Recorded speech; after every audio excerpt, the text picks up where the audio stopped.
তানিয়ে ফ্রিজটা নেবে, আমাকে গিফট করবি না বার্থডেতে? আমার বার্থডেতে গিফট। কলকাতায় একবার বৃষ্টি পড়লে যে অবস্থা হয়, আমার গ্রামের বাড়িতেও এত করুণ অবস্থা হয় না বৃষ্টি পড়ার পর।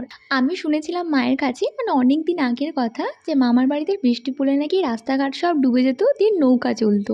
আমার তো শুনে এত হাসি লাগতো, তার সাথে ইচ্ছেও করতো যে ইস, আমিও দেখতে পেতাম রাস্তায় নৌকা চলা। কিন্তু কলকাতা আসার পর থেকে ওই ইচ্ছাটা আমার আর নেই। আর হ্যাঁ, আমি অ্যাক্সিস মলের রিলায়েন্স ডিজিটাল থেকে ল্যাপটপটা নিয়েছিলাম, আর আমার ওই 5:30টার মধ্যেই কেনা হয়ে গেছিলো। আর তারপর ওখান থেকে বেরিয়ে গেছিলাম একটা চায়ের দোকানে চা খেতে। সেই দুপুরবেলায় বেরিয়েছিলাম, এই চাটা ভীষণ দরকার ছিল। আগেবারও যখন এসেছিলাম এখান থেকেই চা খেয়েছিলাম, আর হাতে টাইমও ছিল, তাই ওখান থেকে আমরা RTVতে গেছিলাম। স্নেহাকে কয়টা ভিডিও ছবি তুলে দিচ্ছিলাম, আর তা করতে করতে টিপটাপ করে আবার বৃষ্টি পড়তেও শুরু করে দিয়েছিল। আর যা লেভেলের খিদে পেয়েছিল, আমার শরীরে তো আর এক ফোঁটা এনার্জি ছিল না। তো পাশে পিৎজা হাট ছিল, তো ওখানে আগে গেলাম খেতে।